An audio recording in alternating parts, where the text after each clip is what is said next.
Και συγγνώμη, και αυτό απαντά και σε κάποια σενάρια που ακούστηκαν περί κοινής καθόδου και κοινά ψηφοδέλτια με το. Αυτοί που έφυγαν να ξαναγυρίσουν. Προσέξτε, αυτό το Αμέσως έρχομαι. αυτό δεν θα απαντήσω εγώ. Υπάρχουν υπουργοί, μιλάμε για συγκεκριμένα για υπουργούς του Πασόκ που πήγαν στο ΣΥΡΙΖΑ.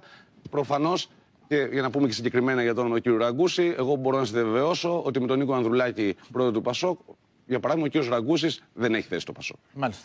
Ελάτε, κύριε Οικονόμου. Το δυσάρεστο είναι αυτό ότι νομίζω ότι ακούω δηλαδή στον πολιτικό διαδρόμους ότι πάρα πολλά στελέχη μας έχουν ήδη κλείσει συμφωνίες. Έρθεν κακήθεν από τους. Όχι εκεί με τον κύριο Ανδρουλάκη, κατανάγει με φιλόδοξους και επίδοξους. Με υποψήφιους.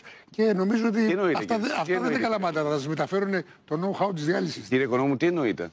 Πολλά στελέχη μας. Επίσης είπατε. Τι εννοεί? Εννοεί ότι οι υποψήφοι, οι πρόεδροι του Πασόκ έχουν συμφωνήσει με στελέχη του ΣΥΡΙΖΑ να έρθουν να έχετε κάτι συγκεκριμένο? Βεβαίως, και εσείς τα ξέρετε. Δηλαδή, ονόματα πολλά, δηλαδή, και που είναι αρκετούς. Γιατί δεν το λέτε δημόσια? Δεν είπε με τον κύριο Ανδρουλάκη.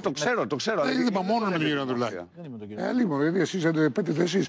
Αλλά σας λέω, προσέχτε τους, γιατί το μόνο που μπορούν να μεταφέρουν εκτός από το σαρκείο τους είναι το μικρόβιο της διάλυσης. Μάλιστα. Σας φροντίζει ο κύριος Οικονόμου. Λέω, γεια σας.